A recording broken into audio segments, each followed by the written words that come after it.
സ്ത്രീ സമൂഹത്തെ അപമാനിക്കും വിധം ഒരു സംഭവമാണ് ആർ.എസ്. ദമാനി സ്കൂളിൽ നടന്നത്. സംഭവം നടക്കുന്നത് മുംബൈയിലാണ്.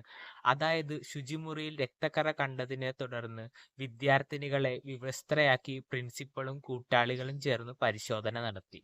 ഇങ്ങനെ ഒരു പരിശോധന നടത്തിയ പ്രിൻസിപ്പാളും ടീച്ചർമാരും കേവലം ഒരു സ്ത്രീ തന്നെയാണെന്ന് ഞാൻ വിചാരിക്കുന്നു. കാരണം അവർ സ്ത്രീയാണെങ്കിൽ ഇത്തരത്തിലുള്ള ഒരു മോശപ്രവൃത്തി മറ്റു വിദ്യാർത്ഥികളോട് കാണിക്കില്ലായിരുന്നു. ആർത്തവ സമയത്ത് സ്ത്രീകൾ അനുഭവിക്കുന്ന പ്രധാന ബുദ്ധിമുട്ടുകളാണ് തലവേദന, വയറുവേദന, ഇറിറ്റേഷൻ, അതുപോലെ തന്നെ സ്വഭാവത്തിലുണ്ടാകുന്ന മാറ്റം. പിന്നെ ഏറ്റവും പ്രധാനം രക്തസ്രാവം. ഇതിനെ പറ്റിയൊക്കെ വ്യക്തമായിട്ട് അറിയാവുന്ന അധ്യാപകർ അവർക്ക് വേണ്ട കരുതലും പിന്തുണയും കൊടുക്കേണ്ടവരാണ്. അങ്ങനെ ചെയ്യേണ്ടവരുടെ ഭാഗത്തു നിന്നാണ് ഇത്തരത്തിലൊരു വൃത്തികെട്ട പരിപാടി ഉണ്ടായത്.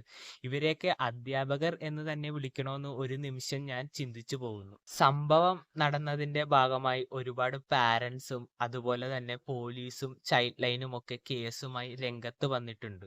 എന്റെ അഭിപ്രായത്തിൽ ഞാൻ പറയുകയാണെങ്കിൽ ഇവരെ കൊണ്ട് പൊതുസമൂഹത്തിൽ വന്ന് മാപ്പ് പറയിപ്പിക്കണം. കാരണം ഇവർ ഒന്നാമത് ചെയ്തത് നല്ലവരായ അധ്യാപകർക്ക് മോശപ്പേരുണ്ടാക്കുകയും അതുപോലെ തന്നെ സ്ത്രീകളെ അപമാനിക്കും വിധമുള്ള വൃത്തികെട്ട പ്രവൃത്തിയുമാണ് ഇവർ ചെയ്തത്. ഇവർക്കെതിരെ ശക്തമായ നിയമ നടപടി, അതായത് ജാമ്യം കിട്ടാത്ത വകുപ്പ് തന്നെ സ്വീകരിക്കണം എന്നാണ് എൻ്റെ അഭിപ്രായം. നിങ്ങൾ ഈ അഭിപ്രായത്തോട് യോജിക്കുന്നുണ്ടെങ്കിൽ കമന്റിലൂടെ രേഖപ്പെടുത്തുക. അപ്പോൾ പുതിയൊരു വീഡിയോ കാണുന്നവരെ ബൈ ബൈ.